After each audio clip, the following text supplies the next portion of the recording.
Morris, TBA by invitation. Nicole Jambrisi, Police Pension Fund, present by invitation of the fund. Anthony Burley, SBA. Jeffrey Ward, CEA. Lou Turco, LBA. Chris Monahan, CEA. Steve Burns, Townsend. Jeff Layton, Townsend. Bob Sansky, State Pension Fund by invitation. I'm John Gluzak, Controller's Office by invitation. Kevin Holloran, Pension Fund by invitation. Harry Conklin, Controller's Office by invitation. Jonathan Lesser, Controller's Office by invitation.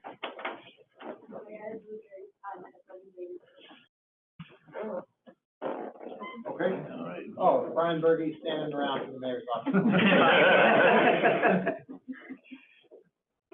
So I'll begin for the Controller's Office. Just want to echo some comments that were made earlier today regarding the loss of a member of the department, and that makes what we do here even more important when we think about securing the financial future of not just our members but our beneficiaries. And with that said, we've already taken a moment of silence today at a previous meeting, but I just wanted to acknowledge that before we start the investment meeting, that it's equally important to think about that at this meeting as it is at the prior meeting that we just had. So with that, I'd like to thank everybody for doing a doubleheader today and coming in for sticking around for a second meeting. We have a very short public agenda, and then we have a fairly extensive executive agenda that we will get through. I'll ask if Steve has any comments he'd like to make in public session before I turn it over to John Gluzak and Townsend to talk about a policy proposal. Steve, I don't know if you have anything you'd like to add? Nothing for public session. Okay, so at this time, I want to acknowledge John Gluzak is here as the head of real estate for the Bureau of Asset Management, joined by our consultants over at Townsend to present to us, and I should say BAM is presenting this. Townsend is here because it's a real estate matter, but BAM is presenting a proposal for a responsible property management policy. John, I'm going to turn it over to you to kind of walk us through that and make the introductions, the appropriate introductions, and add any commentary to kind of set up what we're going to see. Sorry, Yeah. the camera's off. I just got an email. I just wanted to fix it.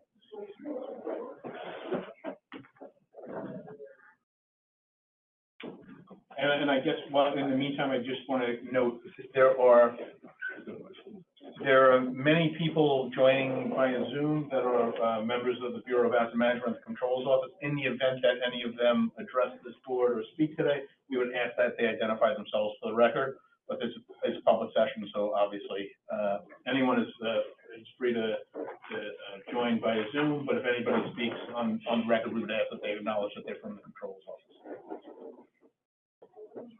So the Controller's Office has been working for quite a long time with a number of our managers about developing a set of standards on how tenants are treated. And we've worked with a nonprofit called For the Long Term. Monique, and I always mess up her name, and it's an easy name, is also on the phone, and she will take you through the bulk of the presentation. I'll be here, and Steve will be here to answer any questions you might have at the end. Great. So before we turn it over to Monique, I just want to acknowledge that Allison Hirsch, Kate Visconti, and John Adler are on the call from Bureau of Asset Management. All had a big hand in helping with this, shepherd this proposal along. So I just wanted to acknowledge them before the meeting starts. And I just want to ask Allison if she has any comments that she'd like to make before we turn it over to Monique. I do. Thank you, John. And sorry, guys, that I can't be there in person today. School is off, so I have some childcare duties. But I wanted to just give a little bit of background. John Gluzak just gave a little bit that we've been working on this project for a while, but I wanted to just give some background on sort of the inception of the project and how Monique came to be involved before handing it over to her to walk us through. So in about February of 2022, one of the first investment manager recommendations that came to the boards after Brad got elected controller was for Cerberus, which is one of our biggest real estate managers. And it was right after Cerberus had been in the news for some pretty problematic, in our perspective, eviction practices in the single family rental market that they manage. And when they came in to talk to the controller, they said, "Oh, but you know, Brad, we know that you're a housing advocate and have been doing this work. So what we could do is we can just in the side letter siphon off the New York City retirement system's money so that it doesn't go into single family rentals. And you don't have to worry about the reputational risk associated with that." And Brad's immediate reaction was like, that's problematic potentially from a fiduciary perspective, because we want to be diversified and have if we're going to invest in a fund, we want to invest in the fund, but also that's not going to actually do anything to make the practices in this industry any better and lessen the risk we have, like the funds have around reputational risk moving forward. And so instead of doing that, what he said was that he charged me and John Adler and others and John Glusak with the idea of can we work with Cerberus, with some of our other investment managers to see, are there ways that we can establish responsible property management landlord standards that sort of along the lines of the responsible contractor standards that we already have in our IPS, so that when we do invest in residential real estate equity, we do it in a way that limits our reputational and regulatory risks without impacting our returns. And so with that, he sort of charged us with seeing what we could accomplish in partnership with our managers, with some of the tenant advocates who understand what's really happening on the ground more than we might, et cetera, on behalf of the system. So we started that process. We realized we couldn't do that work on our own. And so we partnered with For the Long Term, a nonprofit, as John Glusak mentioned, and For the Long Term brought on at really our request, Monique King-Veland, who has been working on this project with us for the last year and a half or so. And Monique can introduce herself in a moment and will walk us through what we're proposing. But Monique has a long history in economic development as the executive director of sort of the LA equivalent to the EDC. And also we were either at Citibank or JP Morgan right before, one of those two very big banks that we all know and love, before branching out and starting her own consulting in this world. So we are very lucky to have Monique's expertise on this project and have had her drive it forward and move it forward. So with that, I just wanted to give that context before handing it over to her to walk through the proposed standards. And as always, here for any questions, thoughts, concerns, etc. Great. There appears to be no questions in the room. So Monique, welcome. The floor is yours. Thank you so much. Good afternoon, everyone. And thanks, Kate, for sharing the slides. Thank you. Hold on. Wait, I can't hear her. You can't hear Oh, Monique, Well, you're very difficult to hear. Quiet, Monique. Oh, wow, is that better? A little bit higher, please. A little bit. Uh-oh, that's as high as it goes. What's happening? Can you hear me now? You want to try again?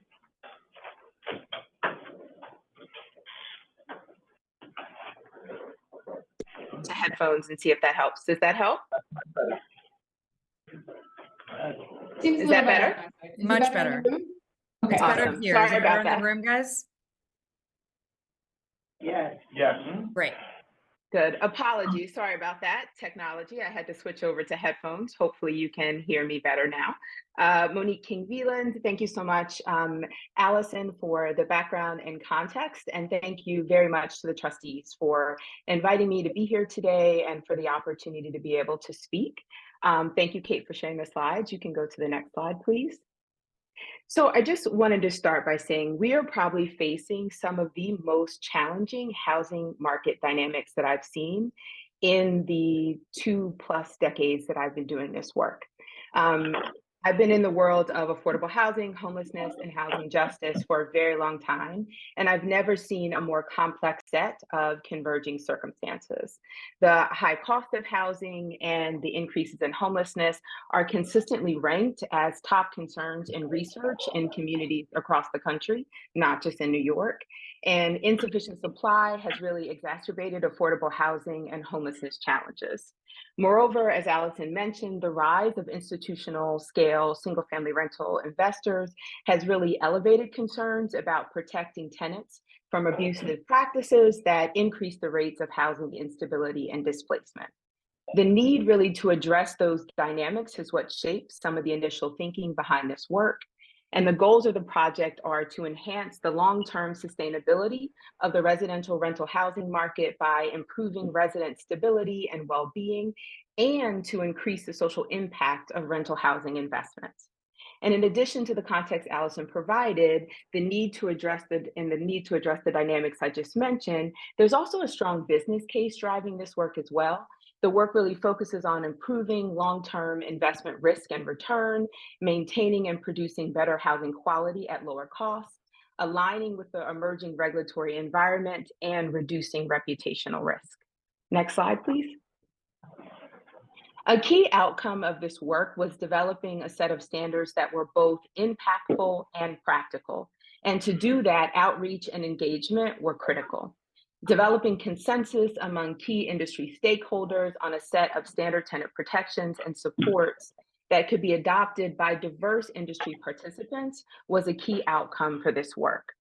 So we engaged in an extensive stakeholder engagement and outreach process, as John mentioned earlier, to build the necessary consensus and buy-in, but also to really tap into the feedback and insights to better position us to build an investment policy that is, again, as much as possible, both practical and impactful. And this graphic just gives you a snapshot of the various stakeholder groups that we engaged and continue to engage in this effort. Next slide, please. A core component of the process, again, was sharing the initial principles, standard and best practices, and the disclosures with asset managers for feedback. And again, because the goal was the development of those standards that really thread that needle between practicality and impact, it was essential to hold space for the asset managers to provide insights and feedback that helped us to further refine the standards. We hope this approach would also build some collective buy-in that would better position the standards for successful implementation.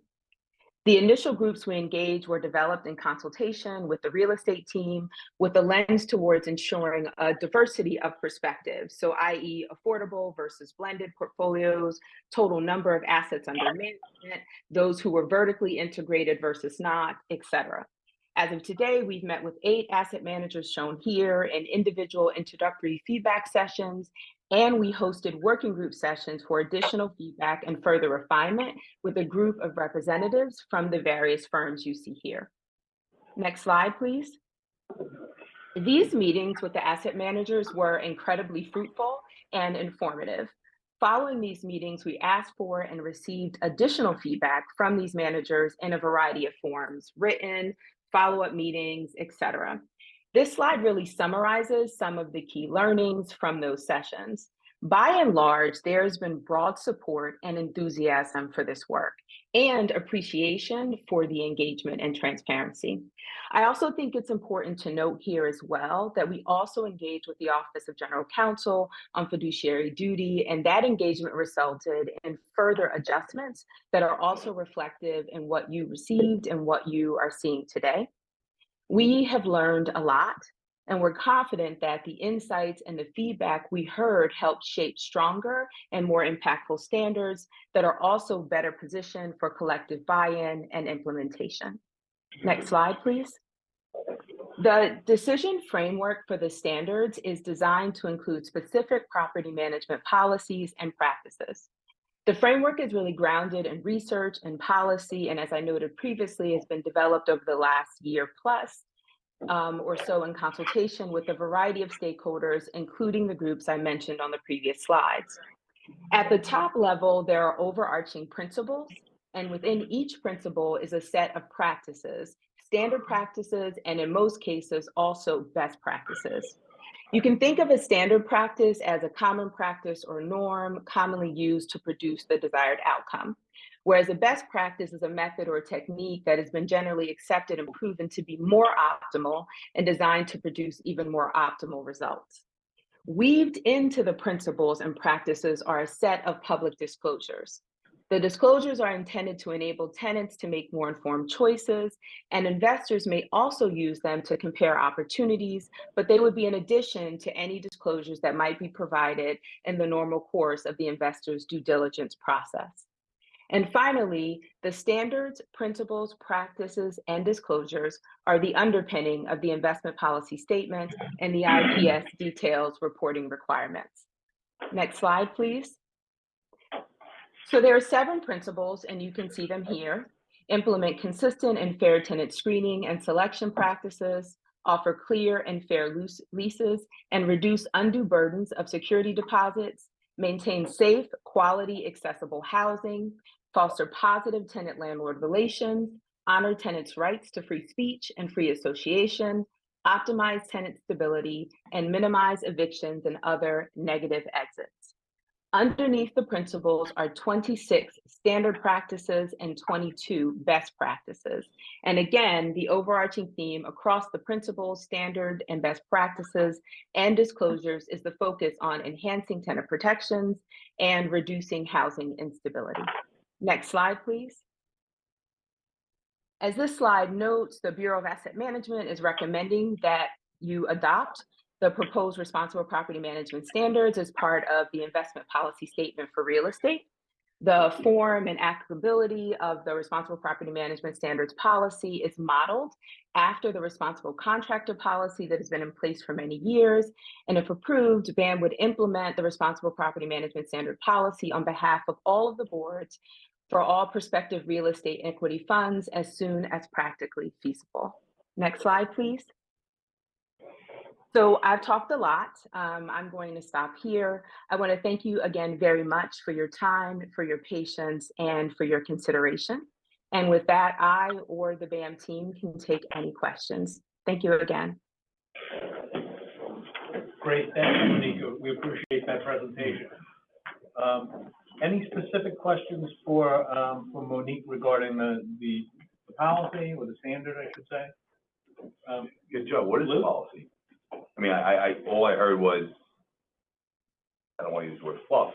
All I heard was, we're going to look to protect tenants from evictions. How? I don't, what it looks to me is this is a social program at the risk of returns. And I don't want people to be evicted, but I'm trying to understand, what is the policy? Anybody have that for me?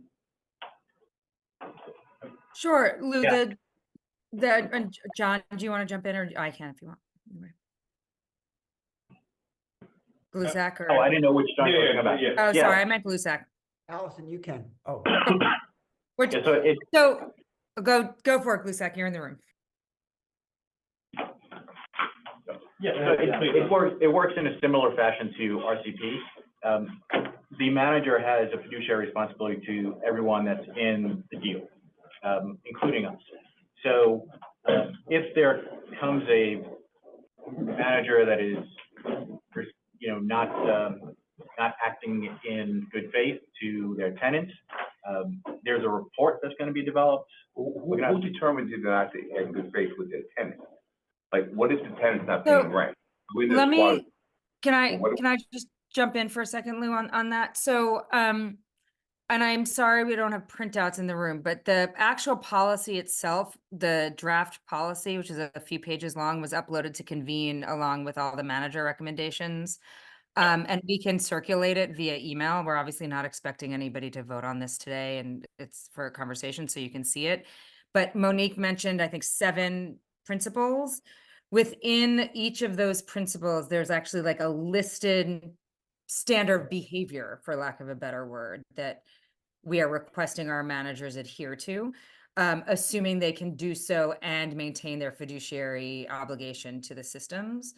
And so I don't know if Monique could probably pull out a couple of examples more easily than I can, but they're very actually specific and concrete. recommendations or requirements for the standard practice and recommendations and best practices, with the idea that if one of our managers says we can't adhere to this and fulfill our fiduciary duty, we're just asking that they disclose that to us and say the reason we can't adhere to the lease renewal proposal is because in the market where we're operating, that's out of step, and that would make us, negatively impact our return. So they're very concrete, and the disclosures are clear. So Monique, do you want to just jump in and give a couple examples? Sure. So for example, standard 1.3 is to disclose all tenant financial obligations, including rent, utility, fees, et cetera, at the time of application. So what we're essentially asking for is at the time that a tenant is applying for the unit, they will get information not just about their rent, but also about any utilities they need to pay, any additional fees like parking fees that they needed to pay at time of application, so they can make a more informed decision about the ability to apply. That's one of the things that we're looking at. There's another standard 1.6, that says limit the collection of personal data to decision critical information. So we're not asking people about information outside of their employment at the time of application, their previous rental history at the time of application, et cetera, and we're not storing that information. So there's a host of different standards like that, and the reporting requirement is when you deviate from the standard, or as Allison mentioned, there's a fiduciary duty justification for not following that standard, then you then have to report that to BAM, and then BAM would additionally report that to the fund. I think we have a fiduciary responsibility to our beneficiaries. And, not asking these specific questions could subject the landlord to get a bad tenant without doing their fiduciary responsibility, which actually could cost this fund, problems and investments. I'd have to see this. I know it's on Covine. I need to take a look at it. Obviously, this side of the table certainly has to, certainly discuss this. You're not looking for any votes today, correct? Correct. No, this is. Yes. Okay. Look, I just want to throw my 2 cents in, and I'm by no means an expert in real estate, but what I found compelling is folks went out to the industry, talked to money managers, talked to folks managing money in this space, and from my understanding, said that this was that they could implement this, and that it wouldn't have any harm to the portfolio. Now that's compelling, and I hope everybody would look at the document, and we can have a thorough conversation at the next meeting. But I just want to emphasize, this isn't something that was created in the vacuum of the Bureau of Asset Management, or this was actually really well thought out and going out into the world and saying, hey, look, we have an idea, we think that we recognize the problem. There's is this a possible solution? And then talking to some very large players in the industry, and I'll defer obviously to John Gluzak, because he's in the room, but I know he's had conversations with folks, and they didn't think that this would be an end game for the portfolio. Right? So I think that's important to just kind of frame that out for everybody. Did they get the fluff version that we just got? Lose terminology, or did they get the whole? They got the whole. We developed these standards in conjunction with them all along the way. And what I did is we're talking about real estate investors, correct? Yeah. So I got large cap managers, Brookfield, Cerberus, KKR. I got multifamily managers that are specialists, and all these are in your portfolio, Related, Waterton, and we had a lot of discussions with them about, does this make sense? And I think one important thing to remember or to take into account, and Townsend, myself, we've been an advocate for more multifamily in your portfolios for quite a few years now. It doesn't preclude you from being in those investments, right? It just is a way for the manager to go a little bit deeper, right? So if you have a Brookfield or you have a KKR, you have another one of these managers that buy platforms, a lot of times you buy this platform and you have somebody else manage it, but that person's managing 200 or 300 properties. So you kind of want to tell them that, look, you have to take a step further. you have to go into those actual managers, you have to go into those properties, and you have to look at some of these tenants that we had, you know, set forth or put together. So, where it doesn't work is in the opportunistic section, of the multifamily investing. And, you know, obviously, if you're buying a rundown old property and you're putting a lot of money into the units, people don't want to get CPI plus 5. They want a return on their money, and that's something that this is written so they can accomplish that. So, you know, All the property managers that we have, they're all compliant, I would imagine, with, in the guidelines of federal, state, and all local laws in their respective that's right. states. So what would be the benefactor for us signing off on this particular set of principles or adoptions? So What's good in New York I is not can- good in North Carolina. What's good in New Jersey is not good in Does Florida. this take our ability away to look at prospective tenants' income? Well, I can't answer. I thought you were gonna, I was jumping ahead to whether or not you were gonna say, does it limit your ability to invest, which, you know, we made sure it does not. Somebody, I guess Allison or John or Monique, can answer the question with regards to, you know, the tenants themselves. Yeah, it does not limit, oh, I'm sorry, go ahead, Allison. Go for it, Monique. No, I was just gonna, to the specific question, I think, and forgive me, it's a little bit hard to hear, but I think the specific question was around income. It does not limit the ability to look at a tenant's income as a factor related to rent. Okay, thank you. No, you're welcome. So what happens if someone or a manager violates these principles? We asked So- them to tell us why. Like, why is it in our fiduciary interest? Why was it necessary from a fiduciary perspective to violate? Yeah. And then if it's cause for concern, the boards, and then we would bring that to the trustees. And you all, you all and I guess, as trustees could like see that and say, well, that makes a lot of sense. Or that sounds like an excuse that we have concerns about. Let's bring them in and talk to them about it and understand more, right? So that's what it would do. But it would definitely require board conversation. Absolutely. It's very clear, and we had this conversation with our attorneys, and Steve can jump in here too, because around like what you know, side letter provision would look like in the instance that the boards pass this. And it's very explicit that if a manager is not willing to sign on to these standards, we would have to bring that back to the board, and the board would decide whether or not that then dissuades us from wanting to invest or not. But BAM cannot make that decision on behalf of the boards for the purpose of, because of these standards. And don't forget that in the instance where, you know, we've made an investment, you know, they agree with the I mean, all these guys have basically said we'll agree with these principles. So let's, you know, we made an investment, they've said they agree with the principles, but their reporting shows that they're not abiding by them. They are, you know, whatever, you know, the properties are in terrible condition, or their eviction rates are super high, or whatever it is. You know, we've already made the investment. It doesn't, you know, so it basically would be about the next time they come before the boards, having that information in hand for considering future deals, because these are private markets investments, you know, once they're made. These are not grounds for redeeming. This is information, you know, a set of commitments they make, a set of disclosures they'll make, and then information that we'll have for the future.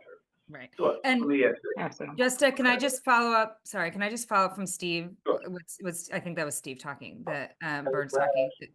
Oh, that was Brad. See, I can't even recognize Brad's voice. See, I didn't know he came into the room. On that front, I would say there are two sort of moments in time, right, with the managers where this would come up. One, the boards, we've voted to make an investment, and the contract, we're in negotiations around the contract terms. And after that vote, the manager says, actually, we're not willing to sign on to this. Then we come back to the boards and say, we voted to make this investment. They're not willing to sign on to this. Do we still want to move forward? And that's a decision the board makes. And if the board says yes, then we sign it without it. And if the board says no, then we figure that out. So that's one point of intervention. And then, as Brad said, the other is if we're already invested in a fund and they report to us that they've they can't adhere to them they've signed on and they can't adhere to them for one reason or another, then it is what it is, and we just assess the next time they come up for a re-up, how we want to handle that. And hi, Brad, sorry. So it is gonna limit the amount of investment opportunities we do have out there. The bottom line is, you know, if they don't fall in the criteria, if they don't want to sign it, you know, it is gonna, we can't guarantee that it's 100% not going to. I think that would be Sure, too I'm much not of a gonna- guarantee to Well, say that it's. Well, here's what I guess I would say to that. I mean, if you'd only care about having these standards if you believe it's possible to have a robust, profitable real estate portfolio that also lives with a set of principles and guidelines to maintain properties well, to treat tenants fairly, and not to try to be running the business as like, because look, you could argue, you know, it's an owner's fiduciary duty. Every year, you should evaluate what every single tenant's rent is. And if you think that you could get more money than those folks, you should evict every one of them and have an auction to see what the highest rent is you could get for that rental property. And you could start a fund that did that. You know what I mean? Like someone could start a fund. That fund would not comply with these standards. And I can't tell you someone's not out there starting that fund. Someone might be out there starting that fund. And yes, they would not be complying with these standards. Now, I mean, for the reasons Allison said, if this board still wanted to consider them, despite the fact that they aren't complying with those standards, it absolutely could. But fair enough, like these standards would guide against an investment in a firm who said what we do is every year see about every single unit, how we could just maximize, and we're perfectly willing to throw everybody out and auction the unit to the highest bidder, and that's how we're gonna make money.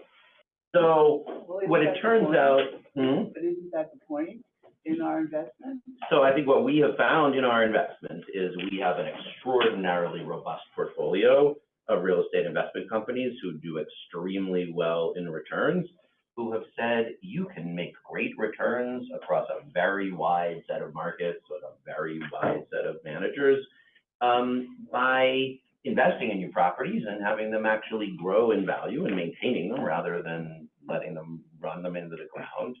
And of course, every time you've got a property that's available, you are looking to get the most money out of it. But no, you don't have to have a business that every year is willing to make everybody homeless from your portfolio because you have costs of turnover. And as long as you're running your property well, putting it to market when you've got a vacancy, but treating people fairly and maintaining it well, that's a great business. That, you know, again, it's like, I don't know, you guys know what Cerberus is, the first company, forget KKR, forget Apollo, forget Blackstone. You guys know where the name Cerberus comes from? That's a good one.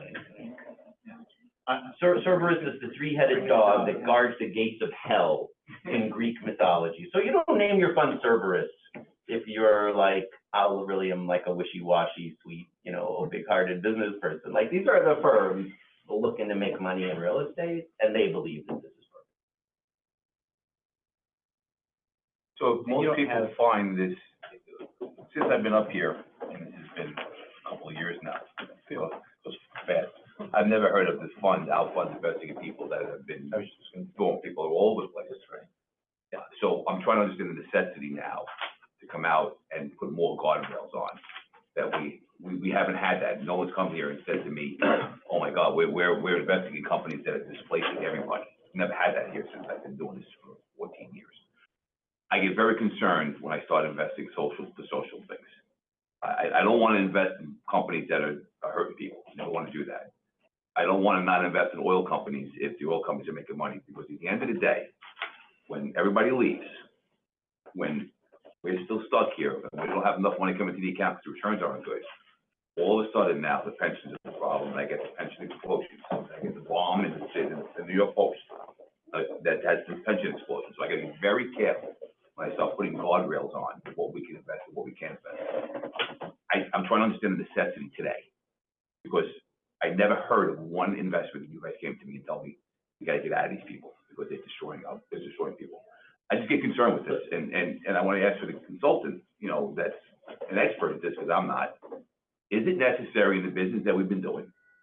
And I foresee this hurting returns. I just do. And this is a naive thing because I'm not an investment guy. I just think this is going to hurt my returns in the future. That's just how I look at it. More guardrails, the more I ask people. I probably would expect you to guess that we're not gonna ask tenants their criminal background? As a tenant, as a landlord, if I'm not, which I'm not, I would wanna know if the person's coming in to see. Am I wrong? Is it in the proposal? I'm just getting very concerned when I start doing social impact. So when I ask the consultants their thoughts, am I missing something here? No. We respectfully disagree, with this proposal for a variety of different reasons. Jeff is gonna get into, in a moment, this is a robust portfolio. It is led by the finest managers in the United States. They are not abusive of tenants. If they were, we wouldn't work with them, period. The eviction rates at these properties across the managers, and I spoke to the managers that were up on the screen and many, many others, about 0.5% a year. 0.5%? 0.5% a year across their entire portfolios. So that's virtually non-existent. Why? If I could, just for a moment, section principle 1.4 in the document states as follows: accept housing choice vouchers and do not use source of income as a tenant screening criteria. That means you have absolutely no idea of the creditworthiness of the tenant. That will lead to greater evictions. That will lead to disruptions to the income stream in these buildings, et cetera. In other words, you're letting anybody in. A second thing that was a bit troubling. Respectfully, you're not letting anybody in. Source of income discrimination means you don't deny people because the way they would pay their rent is a Section 8 voucher. It's a pretty standard practice that most of these folks say that they comply with. It doesn't have to do with credit checks. It doesn't have to do with letting anybody in. It just means don't have a sign up that says no Section 8 vouchers allowed in our proposal. Thank you. There's also language in here that suggests the limitation of criminal background checks. And, as a father of a 20-something girl who lives by herself in an apartment, I would just prefer to allow the managers to figure out exactly what they need to do and maintain the safety of the properties. And this would seem to limit that, or intend to limit it. Also, and this is a bit troubling, it's a free market environment that we operate in, real estate cycles. And in any way capping or regulating or suggesting that you can't kind of go for it every year and maximize the rents in the tenant base. But this document, page is Article 2.2, references that you can't do that more than CPI plus 5% per year. So in other words, you're limiting your upside. And I know there's a caveat in there, kind of an escape clause, but we simply can't agree to anything that would limit it in that fashion. And I'll turn it over to Jeff for a second here to just talk about the portfolio itself and some highlights of who we work with and how it's gone and things of this nature. Yeah, so as you all know from discussions, we have a robust multifamily and residential portfolio. Multifamily alone makes about 20% of the real estate program. It's well diversified by geography. It's diversified by subtypes of think, high rise in urban markets, mid to low rise and kind of the CBD outer rings, as well as garden style suburban products, as well diversified by managers. So some of the groups that we were talking about, Waterton, Portland, Blackstone, Carlisle, related to name a few. And these are all best-in-class managers with with proven processes and guidelines already in place. They've been good fiduciaries and stewards of capital over time. As John kind of mentioned, we've invested, with these groups across the risk spectrum. So, when you invest in core, you're thinking high quality, well leased, income generating investments at the onset that require very limited CapEx. But on the non-core spectrum, those are either kind of an acquisition that requires more renovation, more lease up, development, obviously some additional risk there. So, for you taking on the additional risk of these non-core strategies, you need to be rewarded for it. I think some of the policy language kind of is where you see that conflict, because you wouldn't be able to participate in the upside of that, but you're taking on additional risk. So that would see a little bit of a conflict with that kind of risk-adjusted return there. And as ancillary benefit, you are by developing new, you're adding to the residential supply You know, for families, if you're doing renovation, you're increasing the institutional quality of supply available to, you know, through those additional renovations. So, you know, the strategies that the pension fund is implementing, you know, are also helping from a kind of supply perspective. I know there's a lot of talk out there about affordability crisis and limited supply out there, where the strategies that the pension fund's investing in is helping that out. So with those, you know, high quality managers, you know, the last thing they want to do is have that reputational risk and that headline risk. So, you know, it would be very highly detrimental, costly to their business if they were in the headlines for mistreating tenants. So then by having those, you know, best in class checks already in place, and how they operate today, you know, that's kind of at a conflict. That's why, you know, they operate the investments themselves, they select their operating partners, and as you mentioned, they have high occupancy, very low eviction rates. So we don't feel a need to necessarily adopt a policy when, you know, how they're treating their tenants and how they're operating in the marketplace is already kind of best in class. So that's kind of our conclusion, is just, you know, we don't believe a document like this is needed. And I appreciate that, because to me, when I think about a document like this, it's about eviction. That's dramatic. Evicting people is dramatic. We don't want anybody that doesn't need to be evicted. Let's put it back. Some people may have to get evicted. But eviction to me is something that we're trying to protect people from being homeless. If you brought up a great point, and I guess BAM to either rebut it or agree with. In our portfolio, what's our eviction rate? Less than 1%, probably. Is that true? Yes. So we have a less than 1% eviction rate. And I think the thing we're trying to guard against is evictions and tenants, landlords that are acting irresponsible with their tenants. And we're less than 1%. What are we looking to go to? Zero? We can never go to zero. It's like we're trying to describe the zero. It's not going to happen. What are we looking to gain here? If we're trying to, to me, in my mind, the only thing I would sign on to is to stop evictions that are unwarranted. 1% would probably be a warranted eviction. What am I gaining here now? I guess that's what's really driving my concern. I think you gain information in making your investment decisions. And currently, they don't even have to report to us, like partly what we're gaining on I would need information on exactly what the eviction rates are, so we can watch over time. Like partly what's appealing here is that the main thing this is a set of disclosures to us, including on eviction rates, which we don't currently have, and they're willing to give them to us if we ask, and all this document is us asking, so they will. So let's continue asking for eviction rates. I mean, that's right what now, the proposal is. No, but I don't know what it's not, because you're putting guardrails on who they can and other things.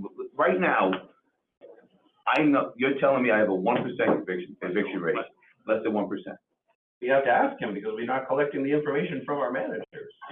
But you guys said it's correct. we have begun in our due diligence process as a result of, you know, the alleged mistreatment by Cerberus and by, you know, the KKRs and Lone Star of the world that have these SFRs. We have begun to use that information in our underwriting of our transactions, and it's something that we ask for right now. And you ask for eviction rates, and it's less than 1%. This is more of a forward-thinking policy. It's not going back and saying, what is your fixing a problem that's not historical- there. We're fixing a problem that right now I don't have. I don't have an eviction rate problem. In the last 15 years, I've never heard of an eviction rate problem in this room. There definitely are. I mean, there's a whole set of articles that are, that people did a whole set of, again, the reason we did this, a couple of things. First, in Brooklyn, there were a set of people being evicted by a fund that we're not in, thankfully, that Texas Permanent Fund is in, and was evicting just like hundreds of people from their Brooklyn apartments who were paying their rent and pretty high rents at that.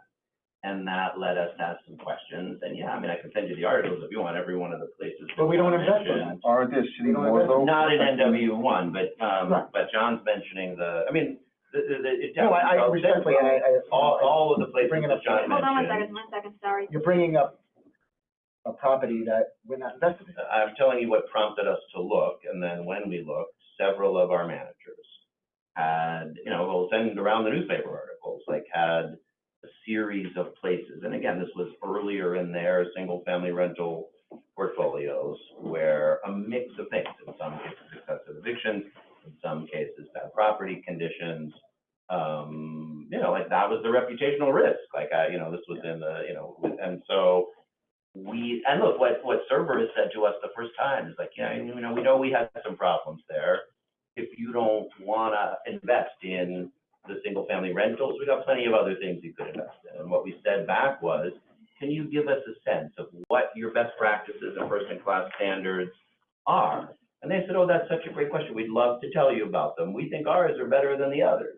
And so we started collecting them. And what we realized is there was not a just common standard for what responsible property management standards are across the first-in-class managers. And honestly, that's all this is. Like, this is a set of responsible property management standards developed by talking to our first-in-class managers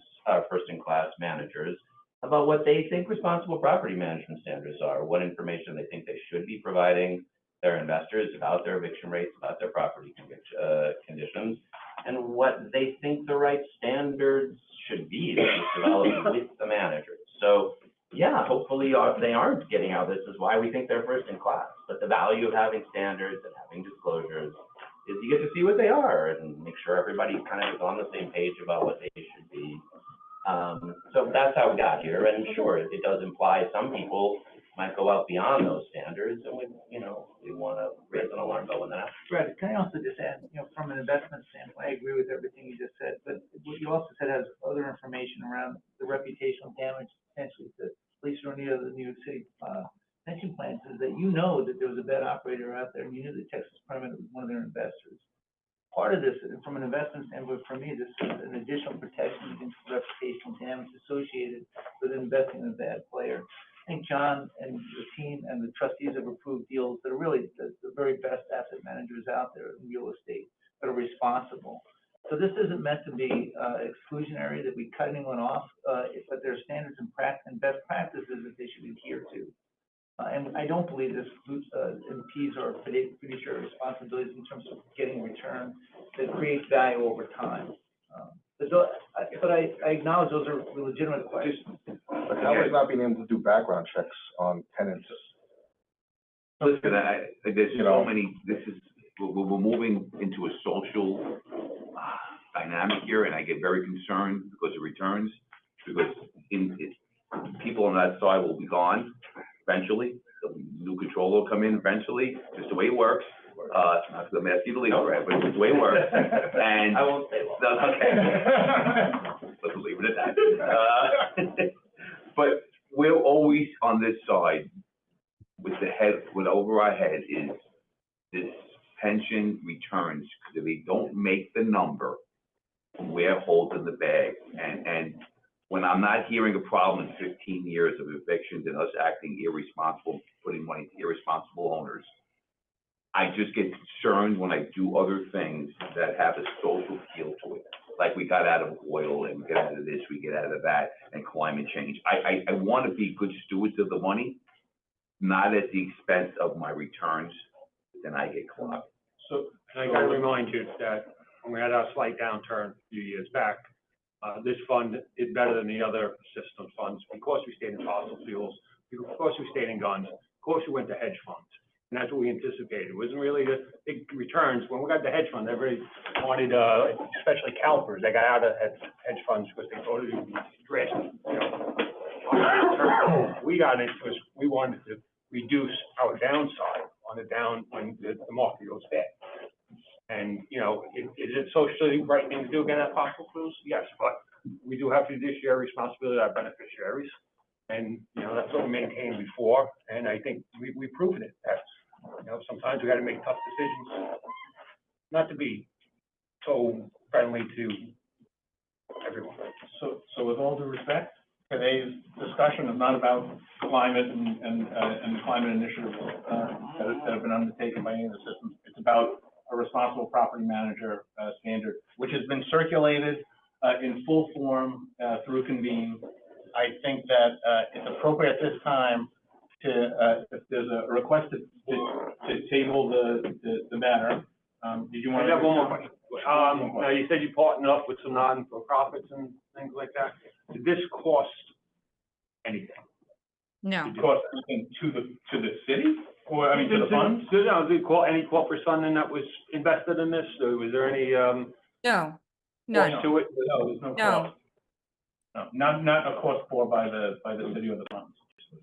So, I mean, I don't know, people's time is valuable. No, I'm just saying, like, Some more than did we No, there hire were them? no, The not-for-profit, did we hire that not-for-profit? Or they volunteered to just be a good partner with the comptroller's office? We were, Monique is, the only person who's not on staff is Monique, and she's a consultant to this thing called For the Long Term, which is a national kind of network of treasurers, and they're our partner in it, but we're not paying them. Okay. So we're gonna table. No, it's a fair question. So we're gonna table this matter. I encourage everybody, if you have questions, obviously, I think you know that the team has really looked into this issue and spoken to a lot of people, as has been alluded to several times in this meeting. We're happy to have that conversation, in individual meetings with folks, but, we think it's important enough to take time. You take time to listen to us, we'll take time to listen to you. So that, I believe, concludes the public agenda. We've tabled this item. With that, I'm gonna make a motion to exit public session and enter into executive session. So we have a second? Yep. Okay. The motion's been made and seconded. We are now in executive session. I ask that the recording. Okay, during the executive session, the trustees heard from their consultants, BAM, and several managers regarding private equity and infrastructure. The trustees also discussed the management standards investment policy.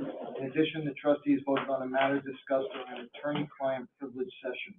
Decisions were made. Those decisions will be made public at the appropriate time. Thank you. And with that, I'd like to make a motion to adjourn. Okay. Second, motion's been made, we stand adjourned. Thank you. You can shut the camera.